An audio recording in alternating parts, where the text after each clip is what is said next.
On the live here.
Okay, I'd like to call the meeting to order. 6:31. Welcome our guests who are attending tonight. The first item on the agenda is approval agenda. Before we do that, I have a addition to the agenda. I want to add item 7.8, forklift purchase.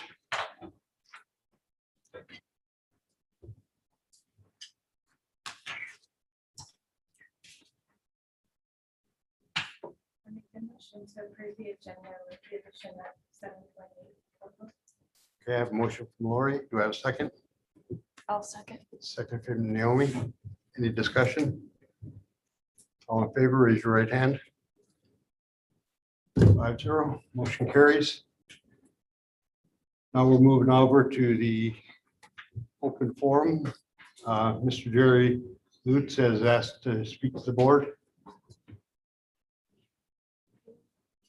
Sir, you have 5 minutes. My name is Jerry Lutz. I have four children that are in speech services. They go to the private school. They've had trouble getting the Lynn School District to be able to provide services to them. The accommodations I feel have been unreasonable. I have not been involved in what they have been offering. I feel it is in violation of the Individuals with Disabilities Act of 2004. So I'm here to find out what the school board can do about it. I have spoken with the superintendent. I spoke with the speech teacher. I've worked with the principal of St. George, and from what I can tell, there's no communication between the different departments. Last year, when we ended the school year last year, that I was told that my four children, they would be receiving services at St. George. The speech teacher would come over there. Then in June, I was sent an email saying that was not the case, and I was told that I would have to bring the children over here at 3 o'clock, 3 days a week. That is unreasonable. Take off work 3 days a week, 2.5 hours early to bring those kids over here. Then it came down to they were going to bus the kids back and forth. And the day before school started, I was then told that they could bus the kids over here, but the kids could not ride the bus back to St. George because the bus company could not do it. Even with that said, and I told that that was not a reasonable accommodations either, because I could not be here to pick them up. The school picked the kids up the first day, brought them over here, and did not have a way to transfer them back. And instead of following what was in place in the office, they started calling people and released them to someone that was not on the pickup plan or the parenting plan that was on record in the school thing, in the school office. My kids are not the only kids. I mean, there's 4 of them, but there's 3 other kids at St. George that receive speech services. One of my children is in occupational therapy, and they come to St. George to do the occupational therapy, but for some reason, the speech therapists do not come over there. I don't think this is unreasonable ask. The Blair Oak School District, they contract the Capital Region, and they're doing the speech therapy for both the private schools in their district. Fatima, they are going to the schools and they're providing the services at the school.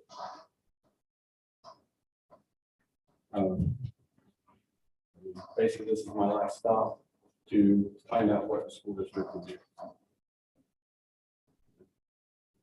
And, I mean, I can go through all this, all the email chain back and forth. I don't really think I can cover that in 5 minutes. I do have a copy of all that communication if you guys would like to see that. I really don't think this is something that can be covered in one meeting.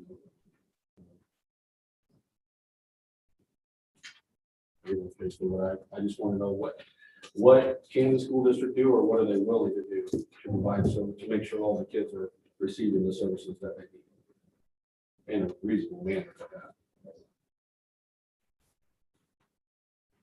That's all I have for the moment.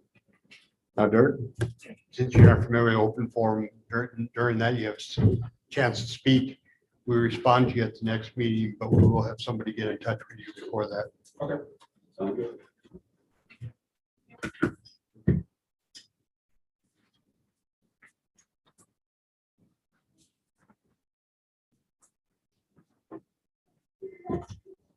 Okay, in the August 17th board meeting during the open forum, we're reminded that we did not address the recommendation that Carol Branson made at the June 29th board meeting to make a policy that the school district would pay for transportation and lodging if necessary for a student or group of students to compete at a state level competition.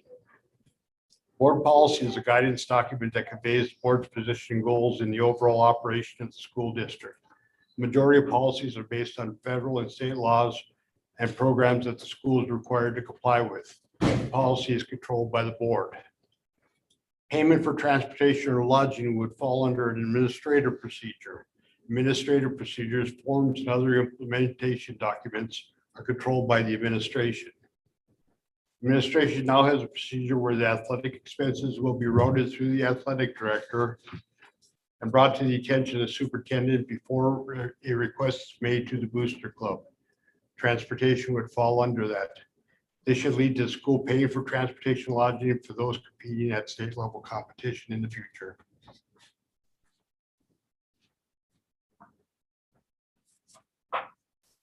Thank you for the input, Carol.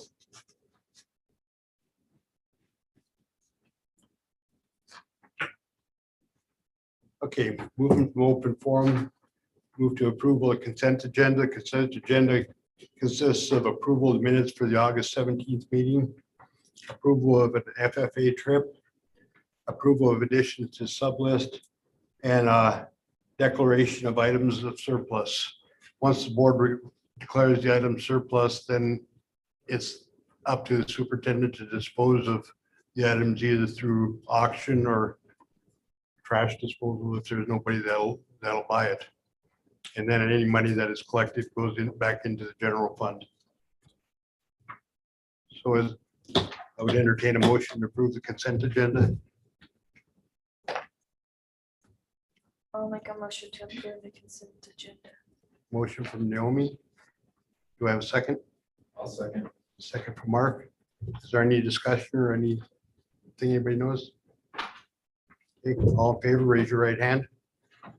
5-0, motion is approved. Okay, next item number 5 is approval of transfer payment of bills. Any questions? Did anybody observe any problems with the bills? Okay, yeah.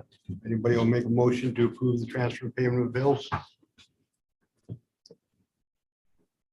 I'll make a motion to approve the transfer and payment of bills. I have a motion from Lori. Do I have a second? I'll second. Second from Naomi. Any questions or discussion? All in favor, raise your right hand. 5-0, motion carries. Reports. We'll start off with the elementary report. Good evening. Enrollment, I see my titles have come off there, but we had 301 in August and we're at 305 here in September.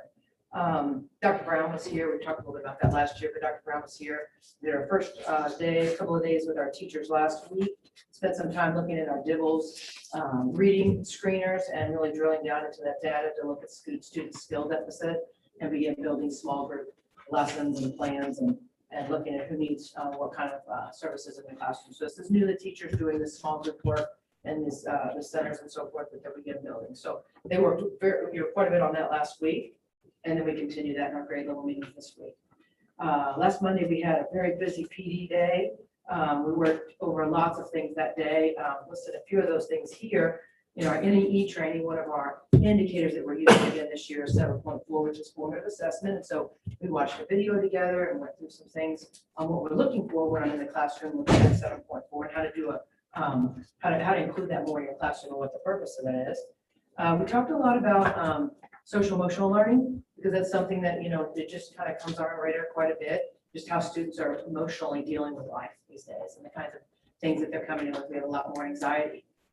Lots of things that kids fall on their social emotional radar. So we've started that conversation, and that's going to be an ongoing conversation as we kind of explore ways that we can better help students before they have upset and how we can help them be settled at school. We got our committee set up, the 4 committees, principals, advisory, behavior, technology, and our sunshine committee got set up and got rolling on Monday. We also had a couple hours of Saxon training, which is the title of the phonics program that we purchased this year. The kindergarten, first and second are implemented. So we had some training with a Saxon trainer on Monday. Our K2 came to that training, as well as our special education department and our Title I staff. We also had some dyslexia training. Tasha Haslov did the district. We went through that training on Monday. And then we did a lot of curriculum work with math. Some of the other departments did some curriculum work. Our evaluate testing got underway last week with a theme of Be Inspired. We celebrated International Dot Day, happened to fall last week. We said, let's bring these two things together. We wore dots that day, and on Thursday, we dressed like an inspirational teacher. Students worked very hard on the test. We got some good feedback on that. And then this information really just looks at, it helps us to look at our curriculum, make sure that we pace things out correctly, and then it kind of informs us as far as where we go with some of our reading and math groups. So good data there. One of the things that, we've talked about in our staff a little bit is that with parents not being able to be as involved inside the building last year and again this year, we want to get more information out to parents. And so each of the teachers have signed up to share something in the newspaper this year, so we can at least get pictures out there and an article out there and get some of the things that, we got great things going in our building. We want to get that out to people that don't just get on Facebook or don't have kids in the school. But so that's something that we're doing this year. Our school-wide student recognition program got underway in September. That's the Way to Go Wildcat. And we always put those on Facebook or on our, as much as I can, I try to get them on our webpage as well. Definitely get it on Facebook. We also wanted to reach out with parents with positive phone calls this year. Just try to touch base. I feel like sometimes parents might feel a little disconnected from teachers. They don't get to see them as much as they used to. And so I got a lot of very positive feedback from the teachers on that. They just had really enjoyed getting a chance just to talk to parents this year and just say, hello, things are going well. This is my name. Here's how you can reach me. Do you have any questions? So they did that this year as well. And then I just want to point out that our PTO they're really doing good things. I'm so tickled with the work they're doing and how many are coming to the meeting. And they're planning a big fall festival on October 29th. And just wanted to throw that out to you guys because it's really gearing up to be something big. So some upcoming events there. We got School Picture Day tomorrow, Progress 2. We'll have reports going out next week. Just several things there on the agenda. So any questions? These numbers at the front, which column was? I'm sorry. I know. I just noticed my titles came up. The first column, the 301 was August. I'll Okay. put those back on for next month. And then That's okay. 305 was September. Okay. Yeah. We I wasn't continue to sure. tick up just a little bit. I wasn't sure which way we were going. No, yes. Well, and as I stood up here, I'm like, ooh, I don't know how I lost that, but I certainly did. That's okay. All right. Thank you, All Tracy. right. Thank you. Okay, moving on to the high school report. You have the high school and athletic report in your folder. Mr. Jake Hughes and Mr. Garrett both have supervised ball games tonight, so they couldn't be here. But if you have any questions, I'll be happy to try to answer those. And if I can't, I will definitely get with them and get back to you. Last time baseball was winning. That's all. How do these, it's early, but how do these attendance averages compare to previous years? Really pretty close to what we've run in the past. We're just really fortunate. We have kids who come to school. So we really don't typically have a lot of attendance issues, but they're running really close to what they have been in the past. I hate to say that we I'm just not gonna say that we haven't had too many attendance issues yet, but it's been very comparable.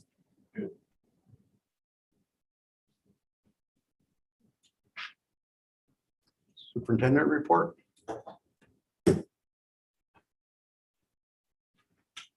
Some of mine, of course, is repetitive of others, but a couple of things I just wanted to point out is we did end up having 3 students district-wide who are participating in virtual instruction this year. So that's fantastic because, you know, we want our kids here. So it's great that they're here. We did meet with, it's called PREETS, Vocational Rehabilitation, which Pre-Employment Transition Services. Mrs. Hasselog, Mrs. Hafer, and I met with them on August 26th, and we're really trying to figure out additional ways that we can help our special needs kids transition to life after high school, whether that be college or whether that be the workforce. So we're trying to figure out some additional ways that we can get them into job shadowing experiences and job skills that maybe they aren't getting now. So we met with them, and Mrs. Hasselog and Mrs. Hafer will both continue to meet throughout the year with them to get our seniors. We want to make sure we're hitting our seniors, but we actually can start a little bit younger than that. And so we start really hitting those skills with them to make sure they're prepared for life outside of high school. As you know, open house was held on August 19th. I felt like the turnout was fantastic that night. It was really nice to have everybody here and just be able to see everybody in person. Again, this year we're offering free breakfast and lunch to all of our students. So just a couple other things. Our conference PD scheduled for October 11th has been canceled due to COVID. That's when normally the whole conference gets together and has a PD day.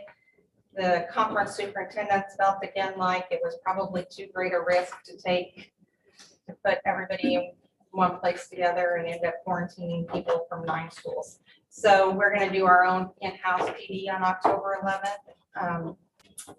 Administrators have already started their first round of teacher evaluations, and I know they're getting into a lot of classrooms. Being special ed director this year, I'm getting in a lot of classrooms because I have to go observe students. And so I've been in a lot of classrooms this year observing too, but I'm not observing the teacher, I'm observing kids. But it's been a great experience as well. Eric, projectors that he ordered 3 months ago have finally come in, so he is in the process of installing those. The new basketball goals for the elementary playground, Steve is going to be putting those in on September 27th. We don't have school that day, but it is a work day for them, so he will have some help that day, and we're going to try to get those in. And then, of course, Mr. Jake Hughes and Mr. Garrett continue to work on exploring options for the football field. Thank you. Moving into discussion, first item on discussion is the food service. This is something that Sean had actually asked to be put on the agenda, and then he was not able to be here tonight. But I still wanted to kind of go over the guidelines for that. I do have Krista Schmidt here. She is our food service director here at the school. Just to make sure everybody has a broad overview, and then if you have questions, we'll be happy to try to answer those. We do participate in the National School Lunch Program. That is what allows us to offer lunches at a reduced rate. And it's what allows us to offer free lunches, reduced lunches. And then last year and this year, it's what also has allowed us to offer free meals for all kids. The guidelines for, as part of that, are pretty stringent. So we have to offer 5 food components daily. And those 5 food components are meats and meat alternatives, grains, fruits, vegetables, and milk. This is where it gets confusing, especially at the high school. At the high school level, we are required, it's not suggested, we're required to do offer versus serve. And what that means is the students only have to take 3 items, one of which can be a milk. They do have to take at least half a cup of a fruit or a vegetable. But that's why sometimes you may see a student who comes out of there with 2 things on their tray because they didn't choose to take the other items. They took those 2 things and a milk. I said one of the things to me that is hard to understand is a student legitimately could come out of there with green beans, a hot roll, and a milk, and that meets the requirements. They have their three things, at least half a cup is a fruit or a vegetable, and then they can choose whatever other things they want. And so we are required to do that at the high school. Now, at the elementary, you're not required to do that. They do tend to put a little more on their tray just because they may not select that. But at the high school level, you're required to do that. So I had given you some examples of some trays that kids might end up with, which you can read over those. And so one of the things I had also done was just a comparison. This Fresh Ideas is the company that we went with this year for food service. They're the same food service provider that Helias has. But Helias doesn't participate in the national lunch program. So everything they do is just per item. So for example, a hamburger, french fries, fruit, vegetable, and a milk there would cost them about $6.10. And that's based off of last year's prices because that's what was on their website. For us, we're able to offer that meal for the elementary at $1.95 and for the high school at $2.20.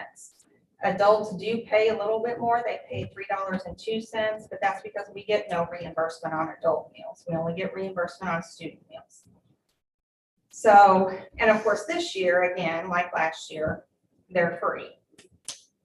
Those are just some examples of what all was offered on different days.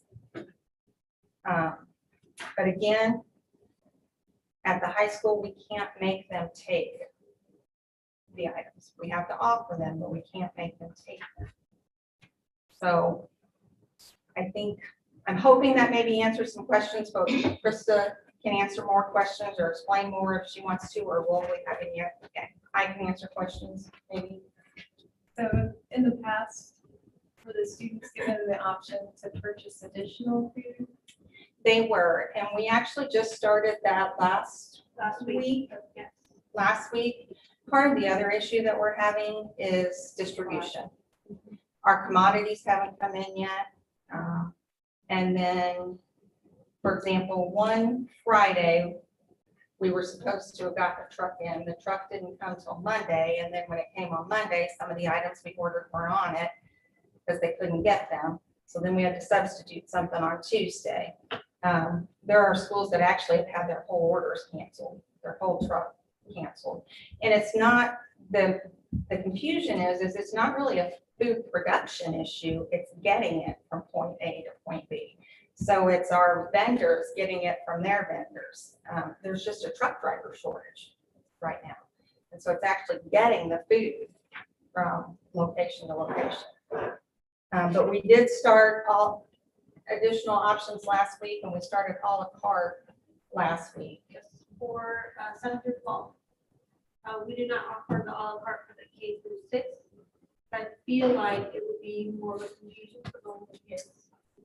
Also, in case they can't afford it, I don't want that to be an issue. So with 7 through 12, that gets an option. 6th grade gets the second meal option. So we just started last week where they can come pay for an additional meal and they can get a whole plate. What she has not touched base on is both K through 12 can get unlimited fruits and veggies. We can't stop that. They can come back for as much as they want. We've had several elementary side come 3 times for bananas. That is okay. That is part of their requirements. That's fine. So elementary side, they are definitely getting their food. High school side is not coming back like that. They're just take those 3 items and that's it. They'll come for the a la carte and get their snacks. So, And I know one of the questions that was brought up was the peanut butter and jelly Uncrustables, and they're on our commodities order. yeah, So we haven't gotten them yet. I have some I've been ordering, but selling as a la carte. We do not offer that as an option because we're already giving 3 options. So they get, like, for example, I got a menu right here. We got it. So Monday they got either Bosco steak, grilled cheese, or chicken seafood. That's 3 options they get, plus they get all those sides. So we are not including a peanut butter and jelly as a 4th option. It's an a la carte right now. When we do get them in, I will add them to the menu as one of those 3 options. That makes sense? I will tell you that last week I went and attended lunch at both the elementary and the high school. And they're right about in the elementary, when you see the kids coming through the line, they leave, they have a tray full of food. And for the most part, they eat their food. The teachers encourage them. The real young ones get a star if they clear their tray, and all of them pretty well did it while I was there. But when I got over to the high school, what I was seeing is trays with very few items on. Kids would go through lines. There was one kid came out with a little bit of fruit and a cheeseburger, and that was his lunch. He didn't go back for additional fruit or nothing like that. And so what you're getting is basically what was said there is, since the high schoolers can refuse food, they do. They only take what they like or what they want or what is required.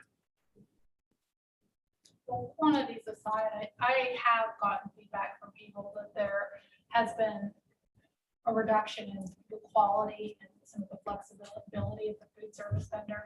I heard from one parent that there's kids that are daring each other to eat the mashed potatoes. I've heard from some kids that they used to be able to get ketchup with their hot dogs, and now they can only get mustard when they get hot dogs. Ketchup is only available when they eat chicken nuggets, but not when they eat hot dogs.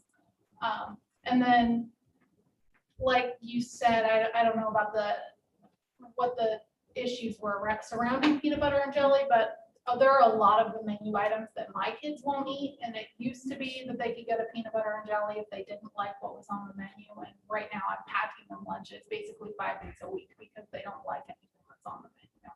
So it's been a challenge for us. I know it's been a challenge for other families, and quantities aside, I think just the flexibility and the quality of what's being offered are the concerns that I've heard. So. We've only had one parent contact us at the school. So I would encourage you to please have them reach out to us or ask them if you can give us their information, and we'll be happy to contact them. I know they're always open to suggestions on what kids like and what they want. And typically throughout the year, they'll do surveys too. We just haven't gotten to that point yet, and have kids offer suggestions of things that they would like to see on the menu. And when they say they don't like the mashed potatoes, it would be helpful to have a little more feedback into what is it specifically that. I don't know what we're serving as far as mashed potatoes are, if they're like a pre-made like packet, like I don't know what we're serving. I haven't actually. They are a powdered mashed potato right now. They will go to a called potato pearl soon, which is a better tasting. This is something it was ordered for me, so I'm using it up. But I'm almost out of it. But like I said, on the elementary side, since that's the main side that I work with, those kids love the potatoes. So I'm not really sure. Nobody comes and says, hey, we don't like the potatoes today. I've tried them, I don't have a problem with them. So I'm not hearing that feedback with what's not good at it. So, and the ketchup point, we offer ketchup almost every day, especially chicken patties. We go through a lot of ketchup. I've heard it's available when there's ketchup or when there's chicken, but not available when there's hot dogs. or Right, corn dogs. we had hot dogs, not that long ago. We had squeezable ketchup bottles and mustard out. So, I mean, is this high school side or elementary side? Oh, Okay, so elementary side, we do the squeeze bottles because it's easier than the packets. And at the lower level, pre-K, K, and 1, we actually put on their tray for those. It's the upper levels, they have to, as soon as they walk out the door, it's right there on the table. They just have to grab it. That's what they did today. And a lot of these kids use a lot of ketchup. We ran out of bottles, we went to packets because of that. Packets aren't until the later classes. So when ones that can open them easier. So Maybe we just need to do a better job of making sure they know where they are. Yeah. Maybe they didn't see them. And that's why it would be really helpful if they called us or let us call them, because then we could address it right then. You know, it's hard to, you know, if that was an issue 2 weeks ago, it's hard to know what maybe the problem was that day.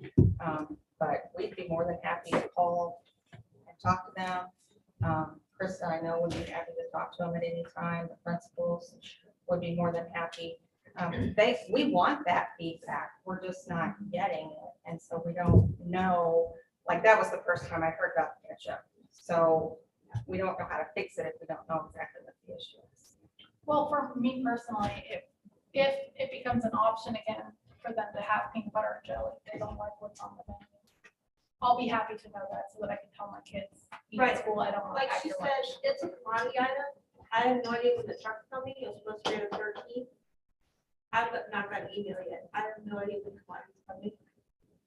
We had a webinar today and that with Desi, and that was actually brought up on the webinar. And they basically said the same thing. We hope it's soon, but Yeah, they built a new warehouse, so they're trying to get their warehouse up and ready, so we don't know. But that is, we will bring that back, but I don't think we'll have an everyday option since we offer 3 options already. So I'll incorporate that into our weekly menus. Which is not an everyday. I just, when you're talking about commodities, when you're talking about peanut butter and jelly, are you specifically talking about Uncrustables or are you Yeah. talking about peanut butter, jelly and No. bread? So, Uncrustables were ordered. I mean, is that because the kids won't eat bread and peanut butter and jelly? I'm confused why, I get if you can't get the Uncrustables, but to me, it would be cheaper to buy peanut butter, jelly and bread and make them. I mean, I Right. don't know. So we have the Uncrustables now, it's just at the higher levels. We could make them.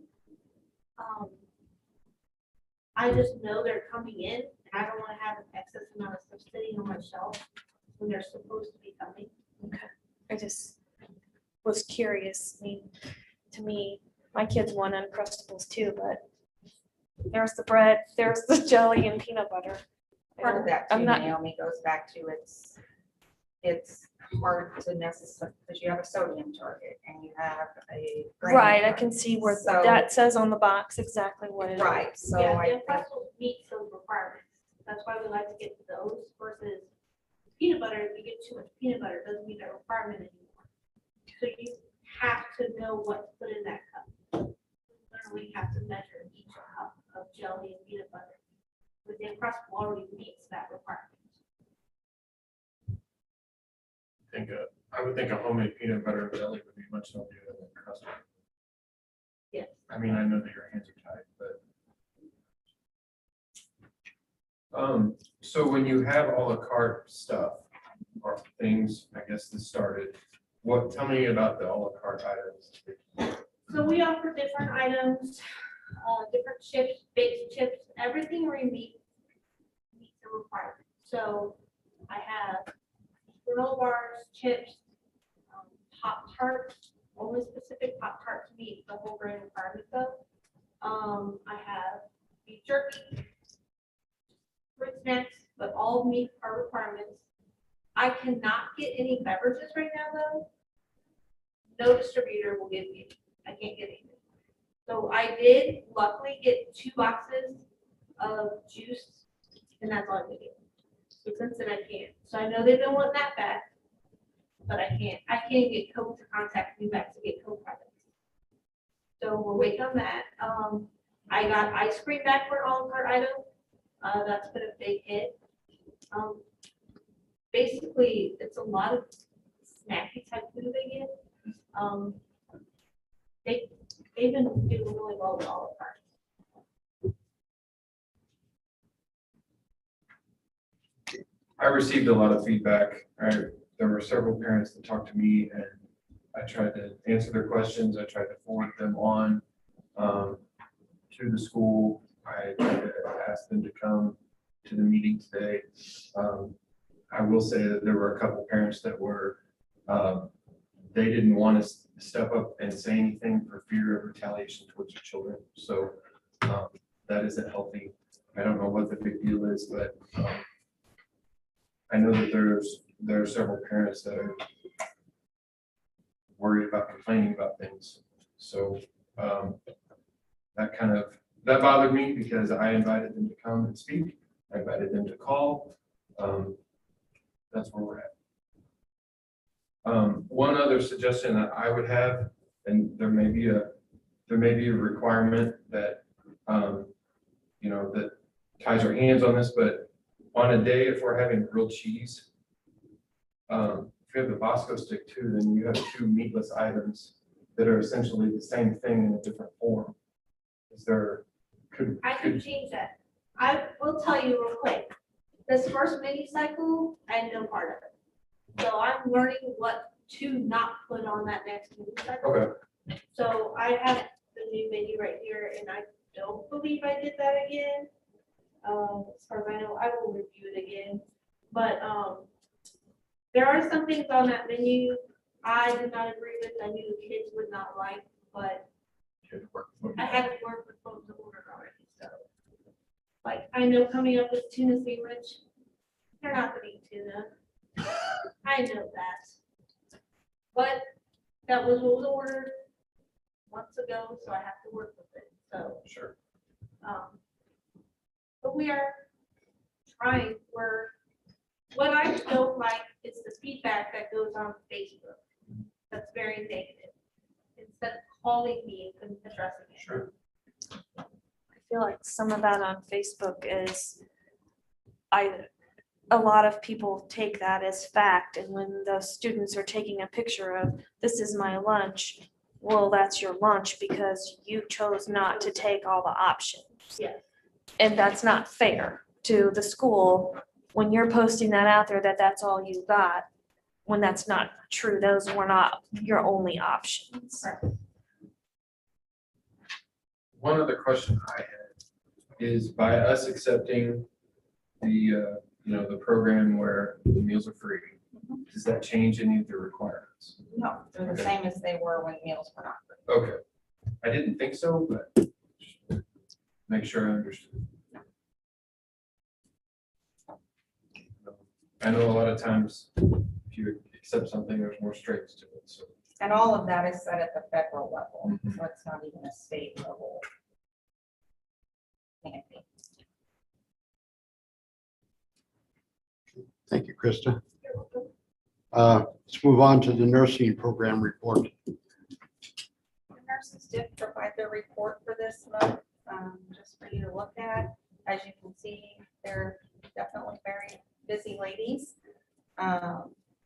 One of the things that was added last year, and they're doing it again this year, is we do have the ability to do the rapid antigen testing of students and staff. They tested about 50 last year, and they have the opportunity, I don't know if opportunity is the right word, they have the ability to do that again this year, which definitely helps out our families and our staff members. So, but like I said, as you can see, they are definitely very busy ladies and see a lot of people throughout the year.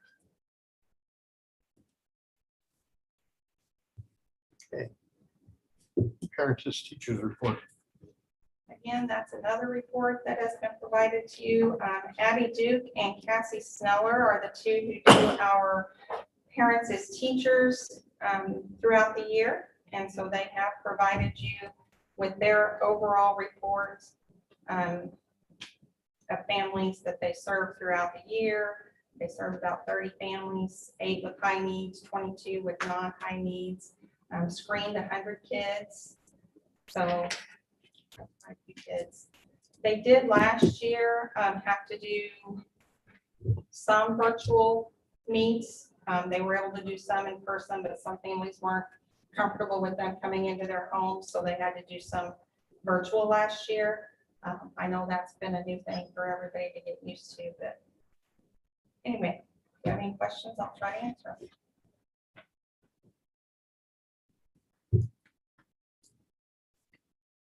Okay. Item 7.4, approval of the ACT. Several years ago, I've lost track of how many now, for a year, DESE required that juniors every junior take the ACT, and so the district, of course, then had to pay for that. Well, since that time, that requirement has gone away, but the district every year has continued to vote to pay for every junior that wanted to take the ACT to take it one time. So we're just asking again to approve paying for all juniors to take the ACT if they choose to. And we would pay for it one time. The amount's already in the budget that was approved in June. The estimated cost is like $2,800. If every junior takes it, yeah. How well is that utilized? I mean, Pretty well. Surely most of them take it, right? I'd say probably Shannon can answer that better than I can, so I hate to even give you a number, but a large majority of them do. So the class, the prep class for the. They incorporate that more so in their seminar classes now than having a standalone class. We found that we didn't have very many kids taking that. So, Yeah, I knew it was required. Yeah. Things because they could right, extra. curriculum. so, but they do and try to incorporate some of that in their seminar classes. So if you all concur, I need a motion to approve paying for the junior class to take the ACT test. I move that we approve the district to cover the cost of one ACT test per year for each junior. Motion from Mark. Do I have a second? Second from Lori. Any other discussion or questions? All in favor, raise your right hand. 5-0, motion carries. Okay, item 7.5, facility agreement forms. That has been revised by our previous discussions, and I think it's ready to be approved.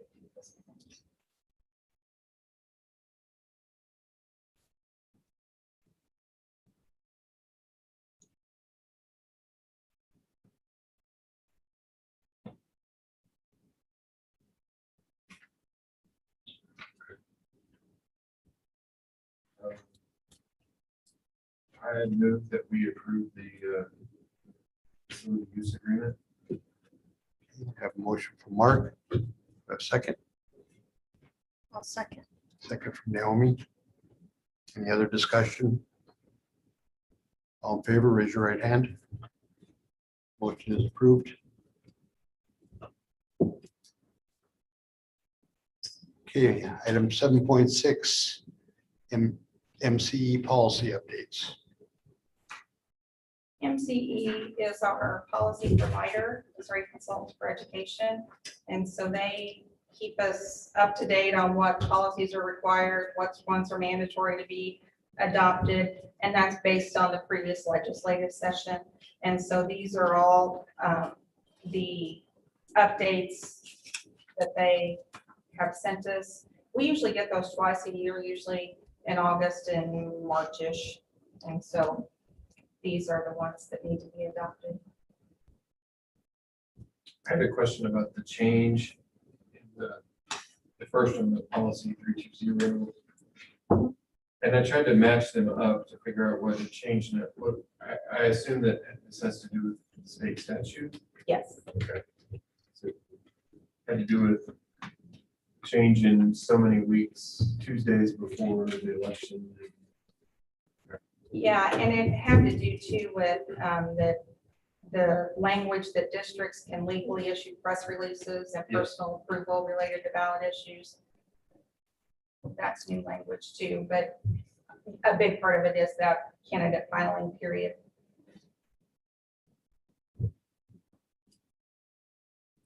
So was that changed in state statute? Yes. Okay.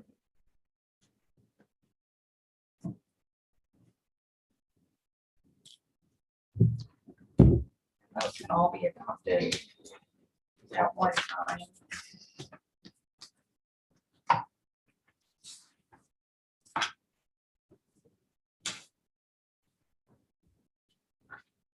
I move to adopt the following policies and regulations. Policy 0320, policy 0324, policy 2420, policy 2710, policy 2770, policy 4120, policy and regulation 4320, policy 4322, and policy 4867. Have a motion from Naomi. Do I have a second? One second. Second from Hannah. Any discussion? All in favor, raise your right hand. 5-0, motion carries. Now, item 7.7, football discussion. Like I said, Mr. Jake Hughes and Mr. Garrett both had to supervise ball games tonight, so Mr. Sampson graciously volunteered to come and share his I'll knowledge. talk to them about this later, so. Yeah. My name is Steve Sampson. I'm kind of involved with football. I teach social studies for the 7th and 8th grade. I teach a couple weight classes, one for the high school, one for the 8th grade. Back in September 7th, 8th, and 9th, we had a camp for grades 4 through 8, and 44 kids show up, sign up, so it was a good turnout. First night, we basically did some drill work, cone drills, bag drills. The second night, we kind of covered a little bit of offense. We broke out into individual positions, quarterback, running backs, linemen, receivers. We worked some drills with individual coaches, helped with those drills. And then the third night, we did a defensive night where we broke out into defensive line, linebacker, secondary. I think the kids really enjoyed it. We got a lot of good work in for those 3 nights. As was mentioned, the field, we've had a couple people come out and look at the field. I don't know how much that's the prices or anything, because I haven't got to see any of that. There have been some donations or purchases made through donations. We bought a sled through Gov Deals, about a $5,000 5-man sled. We got it for $500. We still have to purchase pads for that sled. We purchased goalposts through Gov Deals. We got 2 goalposts for $100. Came from the University of Missouri. They surplus them, so we bought them. We've got donated footballs donated from Blair Oaks. I think there was probably, I want to say 20 brand new footballs still in the box that were donated. Then we had a trash can of used footballs that we can probably get a few practices out of before we have to use them for kicking or something like that. But we could use everything we got. We have purchased some bags, shields, and we've also purchased some spacers, a couple of spacers for the kids to use for the line. And we've also purchased some boards for the offensive line, defensive line. That way they get a good base underneath them, whatever they want. I guess y'all have any questions that I can maybe answer or try to answer? Or Thank you for the update. okay. I'm glad to hear that the camp was so successful. Yep. I'd like to have another camp later in the year, maybe at the end of the school year to get ready for next year. Thank you. Yeah. Okay. Moving on, item 7.8, the forklift purchase. Steve had approached me some time ago about the possibility of purchasing a forklift. Right now, we use the skid steer with the forks on the front. Unfortunately, we have a number of things that are so heavy that when you take it off the truck, it tilts your skid steer up, which probably isn't the safest thing in the world. So we have been looking around. Well, Missouri State Surplus actually has one that has about 1,000 hours on it, 1,043, I think. Has a 4,000 pound capacity for $4,000. Another school had it on hold and didn't buy it within their hold period. So it comes off hold. That just happened on Friday, which is why this got put in here last minute. It would be very beneficial if we could have that for use. Steve would have to go through training. He used one for 19 years at, his previous job, but he still has to update his training and go through that, and he's more than willing to do that. But Missouri State Surplus is who has it, and we can purchase it for $4,000.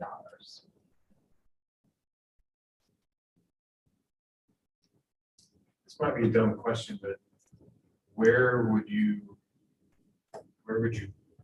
house the forklift? And then like, we don't have a lot of warehouse space, so like where would this be used? Just in the parking lot in the shop over here, or? We would house it in the shop right by our office, Okay. but it would be used for a number of things. For example, even when we get our copy paper order and he takes a pallet off of there, it tips the skid steer because it's so heavy. A lot of times when we get, commodities, food service would be another one. They ever show up? Yeah, if they ever show up. Or when you're unloading steel that the ag Yeah. gets. The problem with a skid steer is if that back end comes up at all, it shouldn't be lifting what it's lifting. It creates a dangerous situation. Whereas a forklift has a lot of weight in the back. It has a counterbalance.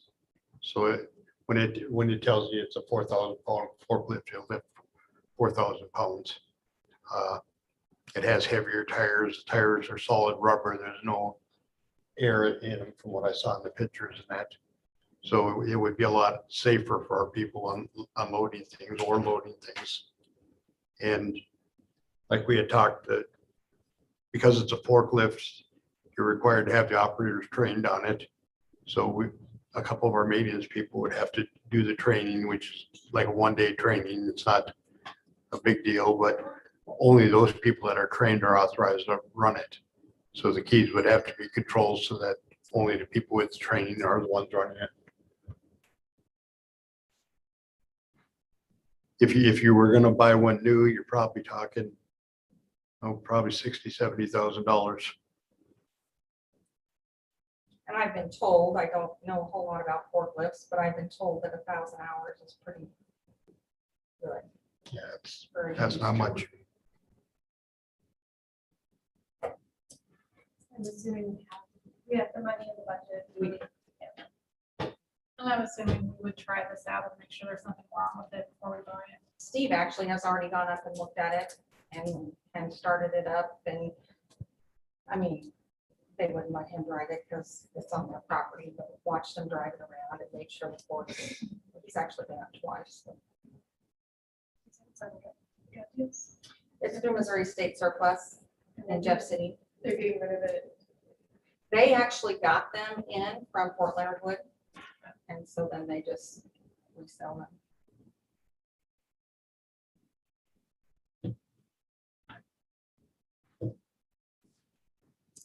I make a motion, we approve the purchase of the forklift, $1,000. Have a motion from Naomi. We have a second. Second from Lori. All in favor, raise your right hand. 5-0, motion carries. Okay, moving to announcements. Our next regular board meeting will be October 19th. Before we adjourn, can I ask a quick question? Sure. I noticed that we're hiring another secretary. Is that a new secretary or do we have someone that's leaving? No, on one of your Friday updates, I had put in that we got that grant for $144,000 from the Department of Health and Senior Services. And so one of the things that allows us to do is put someone else in the elementary office that can help with contact tracing, that can help with contacting parents, that can help with attendance. So it's an additional position in addition to Teresa. And is that more or less all we can use that money for? It all has to somehow be tied to the health side of COVID, not the instructional side. So we couldn't use it to hire a new teacher. It has to somehow be tied to the health expense side.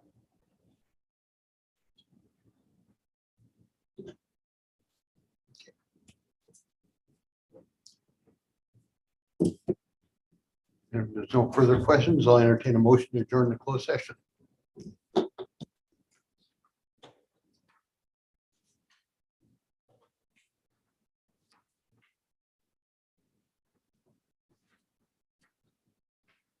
I move that we adjourn to closed session.